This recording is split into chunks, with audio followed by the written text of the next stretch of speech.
create an obvious system of oppression. It's an obvious system of oppression. Why? Because I posit myself as,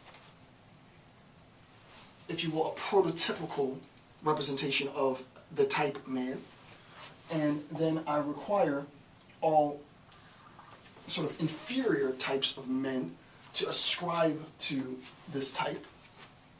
Insofar as they make that ascription, it reinforces my power, if not makes my power even stronger.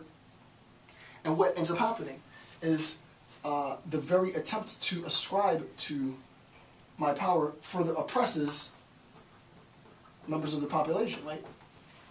And there's tons of colonialist and post-colonialist theory that talks about this. Colonialist theory proper would say, you know, a means of controlling your population of slaves, or a means of controlling your population of controlling the colony, is to select a translator class, a class of individuals that speak, you know, the Queen's English, but can also speak the indigenous language. Give them more benefits than indigenous members of the population who can't speak English, and then you no longer have to directly control the population, because the translator class will eventually assume that control. And we see this throughout the Caribbean and much of the Third World, right? Within the slave narrative, the idea of Jim Crow laws is a perfect example of this, right? The very attempt to look more like the master, right? The lighter shade of black you are, right? We call it in the black community redskin, right? If you're red or if you're yellow, it's better to be red-skinned than it is to be dark-skinned. These are all remnants of Jim Crow sort of ideological oppression. There's no difference in, according to Nietzsche, in the structure that religious oppression takes. Because religious oppression does exactly the same thing. Instead of saying, oh, well, I'm white and you're black, and then various degrees of shade of black, this is so ridiculous, I can't even believe this actually worked, right? But, you know, you're red skin rather than black skin, and therefore you're better somehow because your skin is lighter. The most arbitrary, asinine concept, right? And then obviously white is the best. It's no different than to say, well, here's a priestly class, here's an immoral class, and the immoralists need to be more like us. It's exactly the same thing. On what merit? On what grounds, right? That's exactly what Nietzsche is saying. This is why Nietzsche so boastfully ascribes and calls himself and classifies himself as an immoralist. He says, I am an immoralist, right? I am everything you don't want me to be. I willfully accept the label of immoralist, right? I am not that. I am exactly who you don't want to be, because I will not conform. I'm a nonconformist, right? So obviously this creates a system of religious oppression. So the point is, if you can see easily how it creates, and I'm not trying to necessarily persuade you, but I am.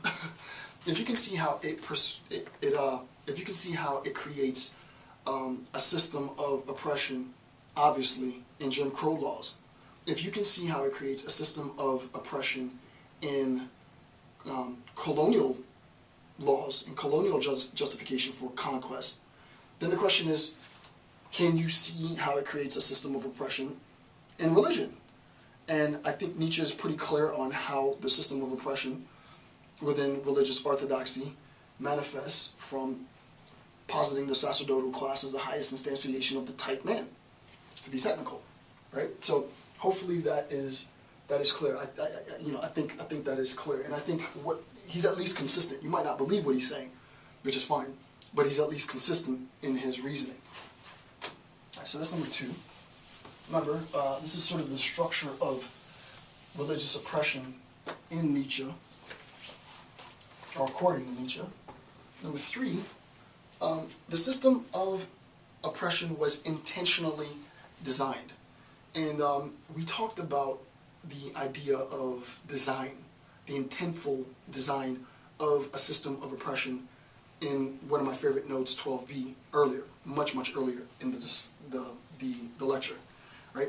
The orchestrators of these moral imperatives, the orchestrators of these profound systems of indoctrination and control, recognize that insofar as they get those who will be handled, the devotees, to ascribe to the system, then they indirectly ascribe into the persona. You buy into the system, therefore you buy into the persona. And insofar as you buy into the persona and the system, that persona can be used as a ploy to further entice and control you. So that now you do what the system wants. You do what the persona wants. But the individual, him or herself, stands outside of the system of control. This is all intentional. This is all a system that has come as a consequence from the human mind. Right? This isn't something that's transcendental or otherworldly. Individual human beings sat down at a desk and designed a system to control and oppress a population. It didn't come from the bowels of hell, right? When Adolf Hitler and Himmler and the rest of his henchmen sat down to have a discussion on how they were going to exterminate millions of people's lives, yeah, granted, there's discourse that they did, it's always framed in terms of the occult. No one ever gives credit to sort of the good things that the occult does, but, the typical cliche is, Hitler and the occult and da-da-da. Yeah, sure, he might have had a mystical worldview, and he might have called on some demons or some spirits or whatever, but when it really boils down to it, Hitler as a man and other individuals as men sat down and orchestrated the destruction of human beings. When acts of genocide unfold, human beings sit down and talk about the extermination of other human beings. They procure the machetes, they indoctrinate a population, and they wait for the bloodbath, right? People do this. So it's important to recognize, for me, which is why one of the first publications that I wrote right after I graduated was on intent, right? Intentionality has a profound role in the orchestration of diabolical evil, right? Of manifest badness, if you will. So the system of oppression can only be understood in terms of intentionality. To try and talk about a system of oppression divorced from intentionality is to wholly fail to understand what oppression is. Oppression is a consequence of the intent to oppress, right? And as Freire says, the oppressors don't want to liberate those they oppress, because insofar as I liberate those that I oppress, I lose my identity as oppressor. I like being an oppressor, so I need people that I need to oppress. Without people to oppress, I lose what it is that I am. So the system of oppression is based on intent, right? You cannot talk about oppression without recognizing the role of intentionality. You can't talk properly about oppression without recognizing the importance and the role that intentionality plays in the orchestration, in the construction, in the design of the system of oppression. Nietzsche says this. I don't know where I have. Okay, yeah. Nietzsche says this in note 142. This is a direct quote. Quote, "It is a mistake," right? This is a direct quote. "It is a mistake to suppose an unconscious and naive development here, a kind of self-deception. Fanatics do not invent such carefully thought out systems of oppression." I'll read it again. "It is a mistake to suppose an unconscious and naive development here.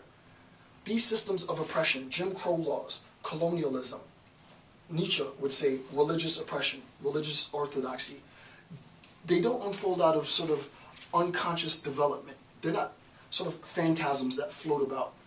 It's not something that comes out from the other world. Human beings design these things. Fanatics do not invent such carefully thought out systems of oppression, such that the relationship between oppression and intentionality is that this oppression becomes systematized, right? The level of oppression becomes systematized. And insofar as the level of oppression is systematized, we recognize that the oppression's systematization comes as a consequence of an intent. That intent is an intent to oppress. Quick example. I've used this example before in my theories lecture when I was talking about Johann Galtung's concept of structural violence. It is not arbitrary.